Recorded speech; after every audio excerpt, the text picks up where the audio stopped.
You can't have a garden, a vegetable garden, without having an insect or a disease. That's the truth.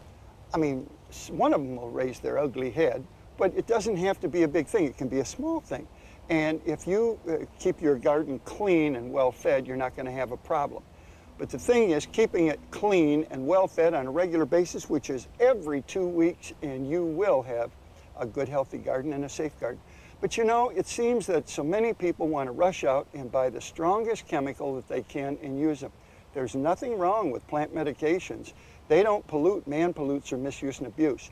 But if you use my all-purpose cleanup tonic on an every 2 week basis and after 7 o'clock at night, there's a pretty good chance you will not have any insects or diseases. Maybe one will sneak through. And that tonic is very simple. First of all, you're going to start by using 1 cup of antiseptic mouthwash. Antiseptic mouthwash is exactly what it says. It's antiseptic, so it kills bacteria. So it destroys the bacteria that are floating around, the bad ones that we can't use. 1 cup of liquid dish soap. Soap softens the soil, washes off pollution, so osmosis and photosynthesis take place, and it upsets the tummies and other systems of the bugs. And 1 cup of chewing tobacco juice. Chewing tobacco juice is the most efficient, most effective, and safest of the natural insect sprays, and goes back to the days of the Indians, and it does not hurt your tomatoes, folks. The way you make chewing tobacco juice is take your thumb and 3 fingers, reach into a pouch of chewing tobacco. The reason I use chewing tobacco is because it has molasses and I need sugar to make it function. Get a big clump like that, even bigger, stick it in the toe of a nylon stocking, marinate it in a point of boiling hot water, and let it steep all night. And then that is what you will use. Now, if I have to use a medication, that is an insecticide, to control a specific insect or a specific problem, I will use it only in the amount of solution that I need for that plant, not the whole thing. And when I do, I will start with the mildest form, and the mildest form is pyrethrin, either in a ready-to-use spray or in a liquid spray. If I have a problem with caterpillars, tomato horn borers, or the rest, I will use Thuricide, known as Bacillus thuringiensis BT.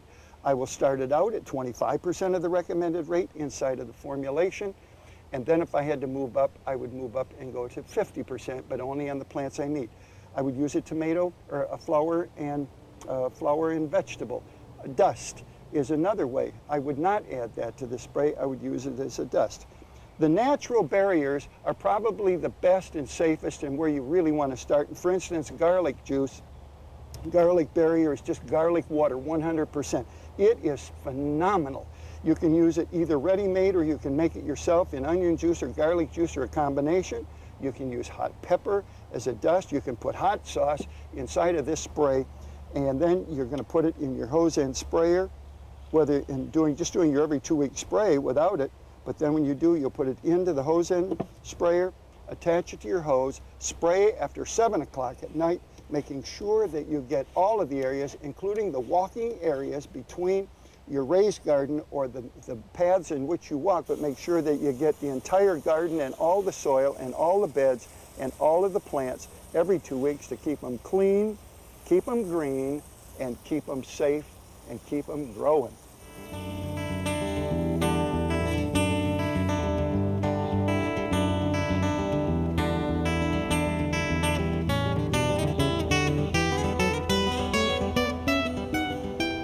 If you want to cut down manual labor, increase the yield while holding down the insects and the disease problems in your vegetable garden, it's simple. All you have to do is learn to use mulch. Mulch? That's sort of a witch's brew. It used to be that if you talked about using mulch and compost, you were an organic nut down the street. Now you're a practicing ecologist, and it really works, folks, because it retains the moisture and the temperature of the soil. That's number one, while holding down insects, diseases, and weeds. You just need a paper source, single layer black and white newspaper only.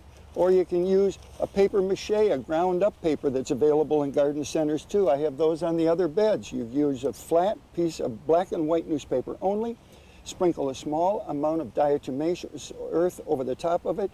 That's a very fine ground material made out of seashells and coral that just goes at slugs and the rest of the insects around.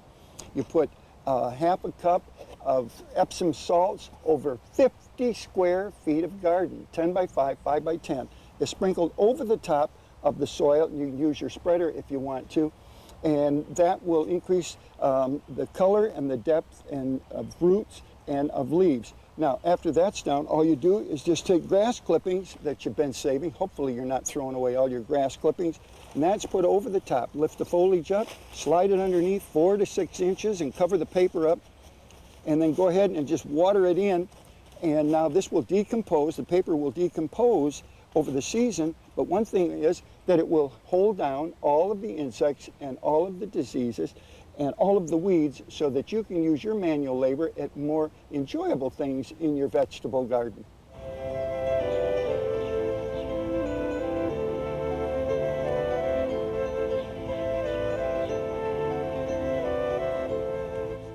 When you think about summer feeding in your vegetable garden, think light, think tasty, because vegetables don't like heavy meals, not during the summertime. We did that way back in the spring of the year. We fed a decent, balanced diet. It's going to take care of it all the way through, but now every 3 weeks before noon, we're going to feed it with the all-purpose Green Up Tonic, and it is important.